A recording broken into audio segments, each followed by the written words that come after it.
నమస్కారం. శ్రీ ప్రసన్నాంజనేయ స్వామి దేవస్థానం సింగరకొండ నందు ఈ నెల 12వ తారీఖు నుంచి 14వ తారీఖు వరకు స్వామివారి తిరునాళ్ళ కార్యక్రమం నిర్వహించడం జరుగుతుంది.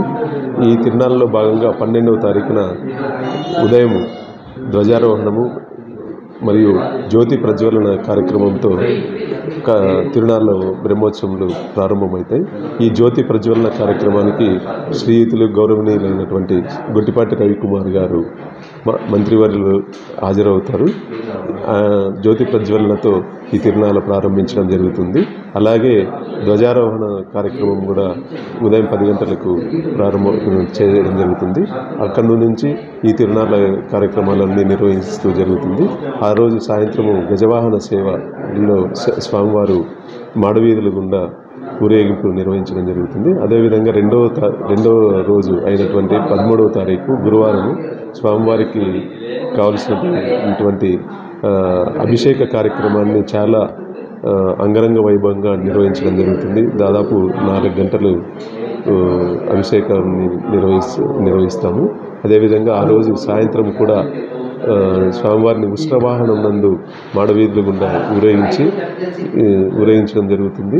ఆ ఊరేగింపుతో భాగంగా అనేక సాంస్కృతిక కార్యక్రమాలను కూడా ఈ సంవత్సరం ఏర్పాటు చేస్తున్నాము. అదేవిధంగా రెండవ రోజు అయినటువంటి ఆ రోజు మన్యసూక్త హోమము, మన్యసూక్త పారాయణము మరియు దాదాపు 100 మంది వేద విద్యార్థుల చేత వేద షష్ఠి కూడా నిర్వహించడం జరుగుతుంది.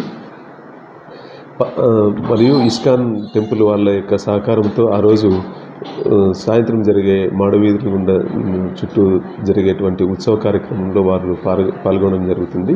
వారి యొక్క సాంస్కృతిక కార్యక్రమాలు కూడా ఈ తిరునాళ్ళలో చాలా వైభవంగా నిర్వహించడం జరుగుతుందని కూడా తెలియజేస్తున్నాము. అదేవిధంగా 3వ రోజు అయినటువంటి 14వ తారీఖున శుక్రవారం ఉన్న చివరి రోజు, ఆ రోజు స్వామివారికి విశేషమైన రోజు. ఆ రోజుని స్వామివారిని ఉదయం నుంచి రాత్రి మొత్తం దాదాపు 24 గంటలు కూడా భక్తులందరికీ దర్శనం కోసం ఏర్పాటు చేయడం జరుగుతుంది. అదేవిధంగా ఇక్కడికి వచ్చేటువంటి ప్రతి భక్తుడికి కూడా అన్నదాన కార్యక్రమం నిర్వహిస్తూ దేవస్థానం వారు నిర్వహించడం జరుగుతుంది. అలాగే 14వ తారీఖు సాయంత్రం రథోత్సవ కార్యక్రమం నిర్వహిస్తాము. ఈ రథోత్సవ కార్యక్రమానికి కూడా మంత్రివర్యులైనటువంటి గొట్టిపాటి రవికుమార్ గారు నిర్వహించడం జరుగుతుంది. అలాగే ఆ రోజు కూడా దాదాపు 100 మంది వేద విద్యార్థుల చేత వేద స్వస్తితో పులుకుతూ మాడవీధులు గుండా స్వామివారు ఉత్సవం నిర్వహించడం జరుగుతుంది. ఇలాంటి కార్యక్రమాలన్నిటినీ నిర్వహిస్తూ ఎటువంటి అవాంఛనీయ సంఘటనలు జరగకుండా ఇక్కడ పోలీస్ శాఖ వారి సహకారంతో కూడా ఇప్పటి నుంచే వాటికి కావాల్సినటువంటి సౌకర్యాలను ఏర్పాటు చేస్తున్నాము.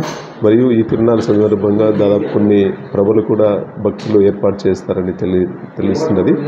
మరియు అలాగే ఈ తిరునాళ్ళకు వచ్చే భక్తులందరికీ కూడా ఉచిత ప్రసాదాన్ని, మంచినీటిని మరియు మజ్జిగను ఈ వేసవికాలం తట్టుకునేటువంటి చలవ పందిళ్ళను కూడా ఏర్పాటు చేస్తున్నాము. ఇటువంటి కార్యక్రమాలన్నింటినీ దృష్టిలో పెట్టుకొని ఈ తిరునాళ్ళను దిగ్విజయంగా పూర్తి చేయడానికి భక్తులు మరియు ప్రజలు, రాజకీయ నాయకులందరూ సహకరించవలసిందిగా కోరుకుంటూ ప్రసన్నాంజనేయ స్వామి యొక్క ఆశీస్సులందరూ మీ అందరికీ ఉండాలని తెలియజేసుకుంటున్నాను.